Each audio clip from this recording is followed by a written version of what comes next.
그 당시 치과는 항상 공포의 대상이었지. 이건 뭐 말 안 들으면은 모가지를 꺾어버리겠다 약간 이런 느낌이죠. 이 두려움에 떨고 있는 눈빛을 봐.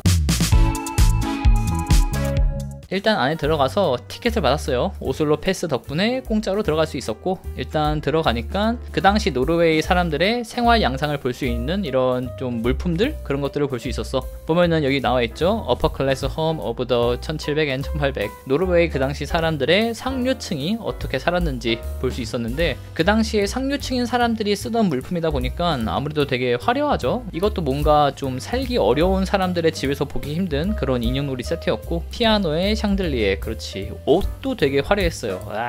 그리고 뭔가 비쌀 것 같은 그런 피아노도 있었고 해서 그 당시 사람들이 어떤 물품을 사용했는지 천천히 구경하면서 나아갑니다. 그 당시에도 이런 인형이 있었나 본데, 인형들이 뭔가 무섭다. 이거 꿈에 나올 것 같지 않아? 이거 뭔가 공포영화에 나온 인형 같은데?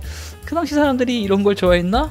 강인한 민족이야 역시. 어쨌든 그 당시 사람들이 뭔가 요리할 때 썼던 것 같은 이런 것도 있고, 그 당시에 약간 식탁? 이런 식으로 구현되어 있는 거 볼 수 있었죠. 근데 내가 생각한 그 북유럽 스타일과는 좀 달랐어요. 뭔가 모던하고 깔끔하고 그런 느낌은 아니었다. 해서 그 당시 옛날 사람들의 흑백 사진도 볼 수 있었는데, 그 당시에도 노르웨이 대자연의 웅장함은 여전했다. 아무튼 가다 보니까 이제 교회에 관련된 작품을 볼 수 있었고, 가다 보니까 그쵸, 죽음과 종교는 항상 우리 곁에 있었지. 보면은 이런 것도 있었는데, 이거 좀 작은 거면은 왜 그 갑옷처럼 입는 거 내가 드라마나 이런 데서 본 적이 있거든? 근데 이렇게 큰 거는 도대체 어떻게 쓰냐? 뭐 화살마기용으로 들고 다니나? 뭐 하는 용도에 쓰는 건지 모르겠고, 뭐 이런 사제들이 입는 옷이나 이런 것들 구경했고, 이런 보물상자, 그렇죠, 트레저 박스. 노르웨이 옛날 스타일이 다 전반적으로 화려했어. 그냥 보기만 해도 뭔가 열어보고 싶어.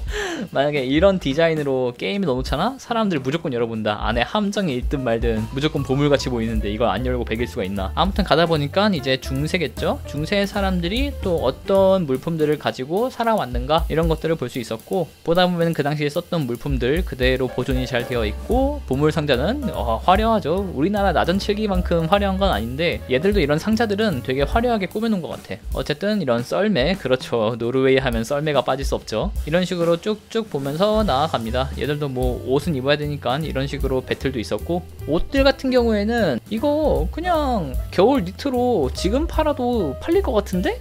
디자인이 되게 무난해.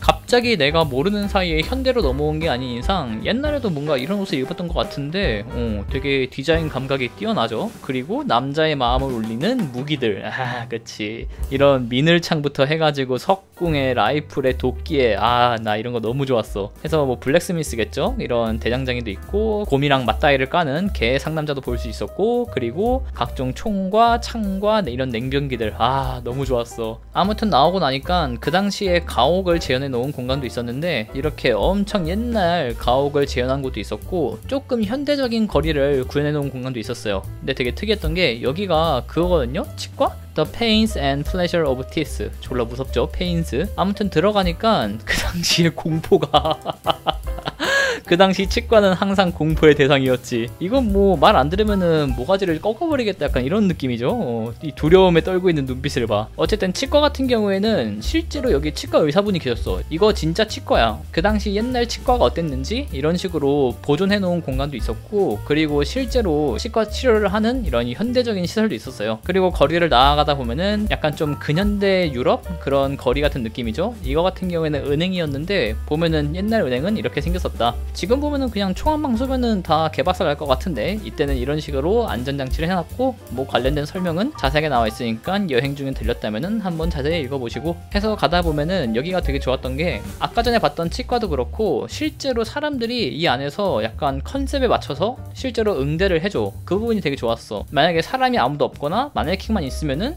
그냥 옛날엔 이랬구나 이러고 넘어갈 수 있는데, 실제로 안에 사람이 있으니까 약간 그때 당시로 타임슬립한 느낌? 그런 느낌을 받을 수 있어서 되게 좋았다. 이것도 봐봐, 진짜 옛날 주유소가 이런 모양으로 생겼던 것 같은데 이렇게 되게 재현을 잘 해놨죠. 되게 좋았어. 차도 그렇고 주유소도 그렇고, 이거 보니까 진짜 내가 옛날 유럽에 온 느낌? 그 느낌이 되게 좋았다. 그리고 안에 가다 보니까 사람들이 되게 많이 몰려있더라고. 그래서 뭔가 싶어서 가니까 이런 데 보면은 또 공연을 많이 하는데, 그런 공연을 하고 있어서 한번 구경을 해봤어요.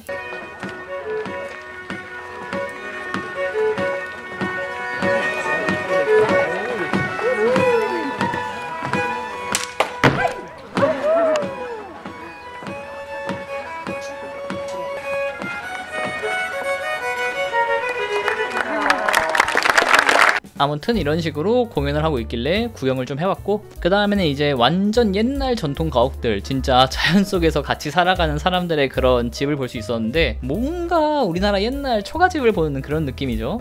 그리고 특이하게 소도 이렇게 방목해서 기르고 있었어요. 이렇게 동물들도 실제로 있다 보니까 진짜 내가 옛날 노르웨이에 온 느낌? 그런 느낌을 받을 수 있어서 되게 좋았고, 와 이거 좀 부러웠어. 잘 모르겠는데 아마 여기에서 뭔가 돈을 내면은 이렇게 마차를 타고 이 거리를 한 바퀴 돌아볼 수 있는 그런 게 있나봐요. 근데 난 당연히 몰랐는데 이건 좀 되게 부러웠어. 한 번쯤 타고 싶었는데 시간이 없으니까 그냥 넘어갔고요. 이 집 같은 경우에는 진짜 예뻤어. 약간 뭔가 메이플 스토리 보는 느낌? 되게 뭔가 그 영화 호빗에 나올 것 같은 그런 집이죠. 근데 똥은 좀 치우지 그랬냐 인간적으로. 어휴. 어쨌든 그 각 지역에 어떤 형태의 집이 있는지 이렇게 설명도 자세히 나와 있으니까 혹시 관심 있으신 분들은 가셨을 때 자세히 한번 보는 걸 추천드리고요. 이 집 같은 경우에는 딱 봐도 뭔가 홍수 대비용이죠. 평소에는 이런 집인데 나중에 그 비가 많이 오거나 이럴 때는 뭐 여기까지 물이 차오르겠지. 그래서 이런 식으로 지은 것 같고요. 어쨌든 구경을 하면서 이제 실제로 심어져 있는 작물도 보고 허수아비랑 세이 하이 하고 가다 보면은 또 말이 있고, 아무튼 엄청 넓은 민속촌 같은 느낌이야. 실제로도 이렇게 짓고 있었는데 옛날 집인데 짓는 방식은 현대식이죠. 이것도 좀 되게 신기했어. 아무튼 이렇게 옛날 집들을 구경하면서 쭉쭉 가다가 잘 꾸며진 정원도 지나서 여기부터는 약간 아이들을 위한 공간이 또 따로 있었어. 그러니까 옛날에 아이들은 어떤 걸 갖고 놀았을까? 약간 이런 컨셉으로 공간이 또 마련되어 있었고, 보면은 목마가 있었는데 뭔가 퀄리티가 너무 리얼하죠? 그리고 이 인형도 봐봐. 왜 이렇게 얘들 무서운 걸 좋아하는 거야? 안 무섭나?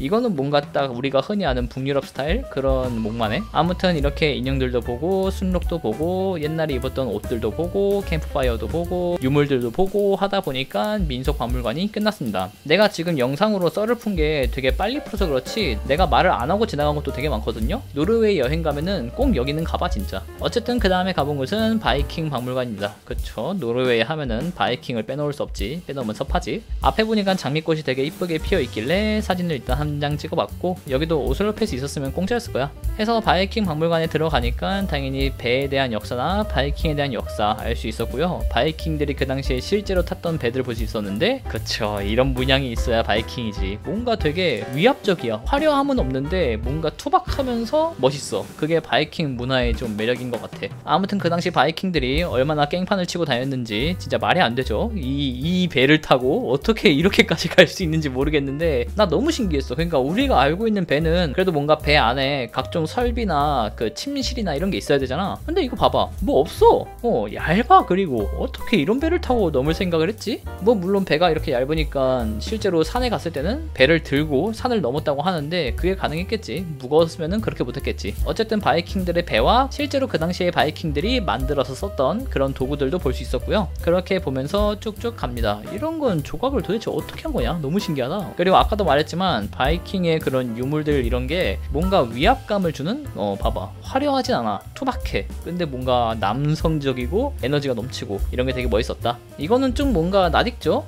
애니메이션이나 이런 거 보면은 그런 여관이나 이런 데다가 하나 이렇게 걸어놓고 계속 스튜를 끓이는 그런 걸 볼 수 있었는데 아마 이것도 그런 용도겠죠? 해서 바이킹 박물관을 이렇게 쫙쫙 구경해보고 나왔습니다. 나오니까 이렇게 기념품을 팔고 있는데, 야 이건 진짜 남자애들 가면은 눈 돌아간다 진짜. 봐봐, 이런 투구도 있고 칼도 있고 도끼도 있고 진짜 남자애들이 좋아할 만한 건 다 모아놨어. 여기 가면 안 살 수가 없겠더라. 어쨌든 이제 바이킹 박물관을 나왔고 쭉 가니까 콘티키 박물관이랑 프라모 박물관 그리고 해양 박물관이 모여있는 구간이 있었어요. 그래서 보면은 이게 콘티키 박물관, 이게 해양 박물관, 이게 프라모 박물관인데, 일단 먼저 간 곳은 그 콘티키 박물관입니다. 노르웨이에 옛날에 헤이에르다리라는 사람이 있었는데 그 사람이 이스터 섬까지 페루에서 이걸 타고 넘어갔대. 말이 되냐 이게? 이 배를 타고 갔다고? 그리고 심지어 영상 기록이 남아있어. 이게 말이 되나? 보면은 이 배를 타고 이스터 섬까지 갔다는데, 봐봐, 아무도 가능할 거라 생각하지 않았던 여정을 성공했다는데 이 파도를 이런 배로 넘을 수 있냐 진짜? 말이 안 돼, 말이 안 돼. 아무튼 그렇게 토르 헤이에르달이 이스터 섬에 들어갔다 해서 여기는 이스터 섬에 관련된 다양한 정보들을 알 수 있었고요. 이스터 섬이다 보니까 당연히 모아이도 있고 되게 특이한 아쿠? 좀 악마같이 생겼는데 아무튼 이런 다양한 유물들을 볼 수 있었다. 모아이 같은 경우에 유명하죠. 여기까지만 있을 때는 되게 작은데 알고 보니까 엄청나게 길게 박혀있다. 그리고 이 당시에 사람들이 실제로 탔던 배가 되게 잘 보존이 구분이 되어 있었는데 이런 거 너무 좋았어요. 근데 이거 킹시국의 그거 아니겠지? 노제팬 이런 거 아니지?